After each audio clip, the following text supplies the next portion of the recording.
Actually गिबियावनो आंनि गोसो गोरबोनिफ्राय बयनिसिमबो बर'दिननि क्रिसमासनि आरो गोदान बोसोरनि गाहाम हामलायथि बावहरग्रोनाय जाबाय। दिनैनि बे जेनाखि हाबाफारि जोङो सुबुंथि फाउन्डेसननिफ्राय मेनलि बे भुटान बर्डार ओनसोलाव थानाय बयनिफ्रायबो गोरिबनिफ्रायबो गोरिबसिन जायफोरनाखि जि गांसेनि थाखायनो गोजां बोथोरखौ जोबोद खस्थ'नि गेजेरजों बारहोनांगौ जायो बिथांमोनखौ जोङो सायख'नानै जायफ्रा गोरिबनिफ्रायबो गोरिबसिनथार कम्बल गांसे बा जि गांसेखौनो मेनेज खालामनो हाया बिथांमोन बायदिखौ जोङो सायख'नानै दिनै नैबे ओनसोलाव लेंहरनानै जोङो जेसेबां हायो बेफोरबायदि न'खरखौ गांसे कम्बल होनानै जोङो जाहाथे नैबे गोजां बोथोरा एटलिस्ट एसे मोजाङै मोजांबाबो बारहोहरनो हायो बेखौ थांखि लानानै जोङो more than 150 फेमिलिस बेबायदि न'खरखौ जोङो हेल्प होनो थाखाय आवगायबोदों। थांनाय बोसोरावबो एराउन्ड 100टा फेमिलि जोङो कभार खालामदों। एबारनियाव जों 150टा बानायदों। नेक्स्ट इयाराव जोङो 200टा बानायगोन बा बेफोरबायदि जेसेबां हायो गुबुन बिथिङावबो नैफोरबायदि हाबाफारिखौ जोङो मावलांबाय थानो थाखाय आखायाव लादों।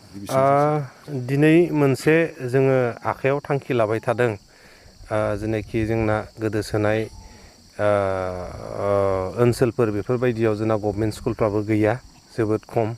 दा मिशनारिसफोर माखासे स्कुलफोर खुलिदों। दा बेफ्रावबो फिसा गोबांथार होनांगौ जायो बा प्राइभेट स्कुलफ्राव फिसफ्रा गोबांथार होनांगौ जायो।